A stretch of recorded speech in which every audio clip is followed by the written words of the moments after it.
With retrospect of what everybody said about diversity, I believe Taylor is probably one of the better downriver communities when it comes to diversity.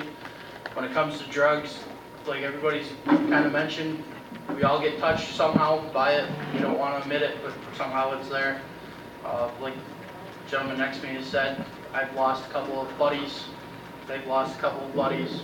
I mean, it just goes down the line. Homelessness. At one time, I know the school district used to build a house and it was given away. I don't know what happened to that. I'd like to try to see if that could come back. I do work for the school district, so I can try to figure that out from the school district side and push back that way. Yeah, I mean, like Mr. Woolley said, diversity. If you can do the job and you're the best candidate for it, I don't care if you're man, woman, child, black, white, Hispanic, whatever you are, if you're the best person for the job, then you're the person that should be doing the job. Thank you.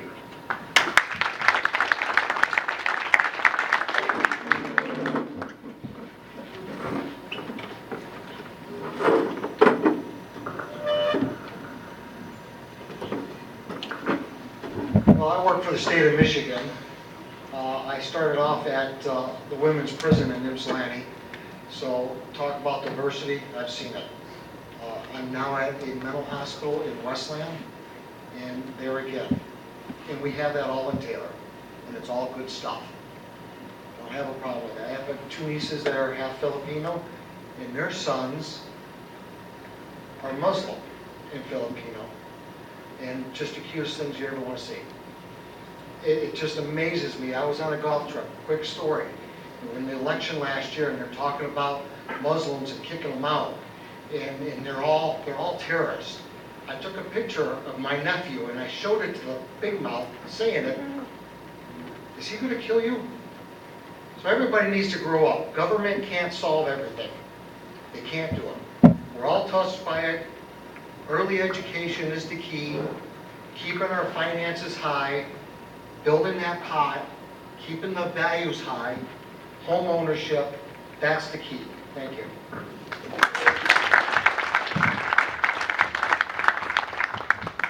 Yeah, I just wanted to mention, absolutely, I think it's happening now, like as Dan said, about the, in our schools. You look in our schools, you see some of the greatest diversity you want to see in the city. You also, 4 years ago, elected a Mexican, Polish guy named Alex Garza to the city council, and that was the first minority elected in the city council. So I think we've made some great strides over the years, and it definitely reflects on our city government. Some of the things that we've been working on too, with outgoing Chief Mary Slavasi, we've looked at diversity plans within our police department, and I hope to continue that work with the interim chief, John Blair, as we go forward, and in making sure that we have a police force and fire force that reflects our community and reflects the greatest of Taylor. And I think that currently Taylor is, I would say, probably the most diverse, one of the most diverse communities downriver. So I think we're really proud of that as well. Going to the drugs downriver, the drug problem that we're having here, there's actually a drug prevention task force, downriver task force, that's looking at the opioid pandemic that's happening downriver and really across this region, and that's really some of the work they're doing is considering downriver actually as ground zero for some of the stuff that's going around and killing many people. And I think looking to them with their leadership and continuing to work with them is going to be very important as we look forward to drug prevention and drug ordinances that go within the city council. I think that the city can really play an integral role in making sure that we continue that. Lastly, I wanted to mention the homelessness. That's been really an issue, especially with the panhandling. I know that some perspectives, we've passed an ordinance that I drafted actually last year with trying to regulate where some of the panhandlers can be in the city, but it's still really hard for the enforcement purposes within the city. So I just wanted to say those things, but thank you so much.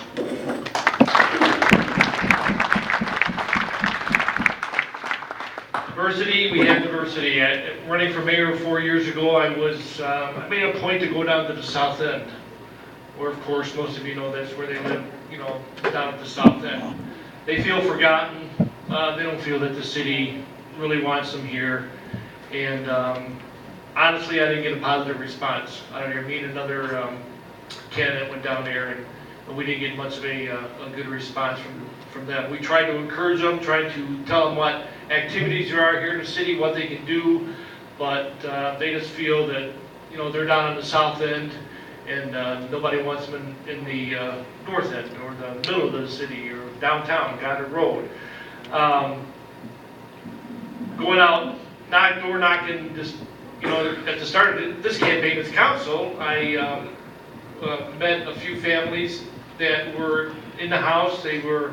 They're very happy with what's going on in the city. I work part-time for the school district, and I see a lot of things, a lot of diversity. There's a lot of students. I try to engage with as many of them as I can. I walk the halls at the schools, the high schools. I walk the halls. I try to talk to them. I try to find more about their background, what they need, and it is just surprising some of the stuff that I hear. One student told me that, you know, with his dad on a limited income, they don't have any food. I didn't know that Kennedy High School had a food pantry. I took him to the food pantry, and just the different ethnic groups here. I like talking to them to find out about their background, how they live. Some of them just came from, you know, like Iran or Iraq or whatever over there. And I like to find out how they lived over there, what's different. And I like talking to them and to find out what their families are doing here and everything else. As far as make it real quick on the homeless, panhandlers, whatever, I go by 94 and Telegraph. I don't like them there either, but life goes on, and I'm sure we'll get that settled eventually.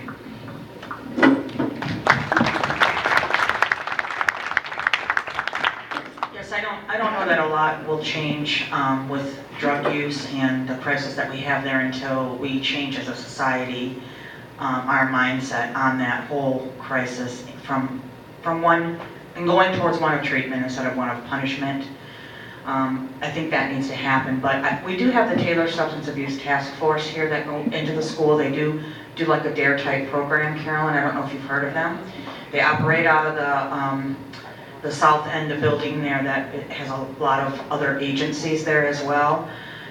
You know, we have ChristNet in the city. I think we have a lot of local, state, and federal outreach programs for things like homelessness. Alex works with a law firm that helps people who are in the foreclosure. So what I think we can do as a city is to get the word out there maybe a little bit better. I think we could have more links on our website to some of these agencies. I think we could put feature some of these things in the Taylor Today and help get those words out there and the exposure for those agencies. I do believe, yes, we are very diverse here in Taylor. I personally would like to see more people of color involved in city government. The question that I think was, how would we get people involved or represent minorities more? And I don't really have an answer for that, but I think it's a great question. That's something that I would like to work on over the next 4 years and try to stimulate more engagement there. And one last thing I want to say, I know homeownership is ideal for a lot of people, but I don't want to discount people who don't want to be a homeowner. Maybe that doesn't work for them. Elderly folks don't want to worry about lawn work no more. There's reasons why people rent, and I see several renters that I know have been long-term renters in this city, and they're very engaged. They are still a viable part of our city. They do pay taxes. They might not pay property taxes, but they're paying income taxes, they're paying sales taxes, and they're still part of our community, and we need to engage them as well. Thank you.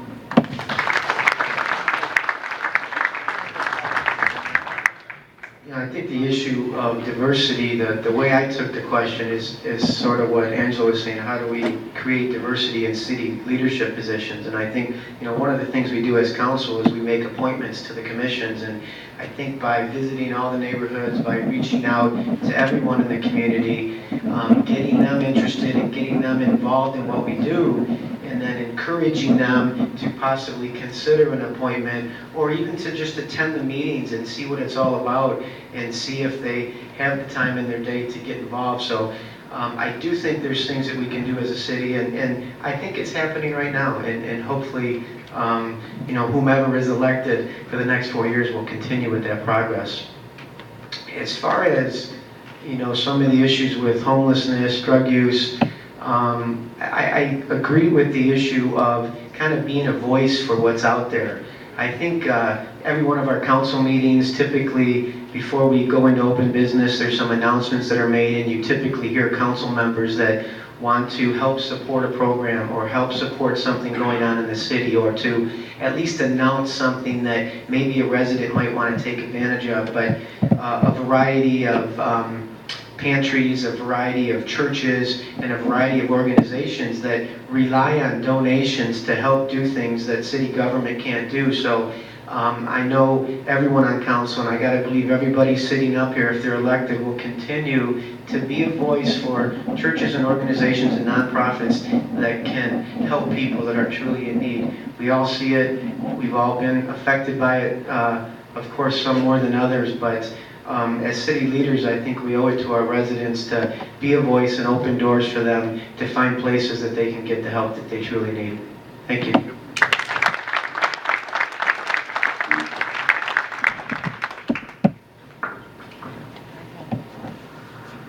Well, surprisingly enough, we actually came in on time, pretty close.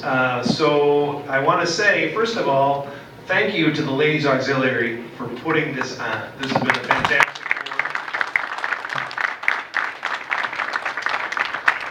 Thank you all for coming. And I also want to compliment the candidates who spoke tonight. I know personally I've been on candidate forums like this. It's very hard to stay on track time-wise, and all the candidates were very respectful of the time frames that we were given. We gave them.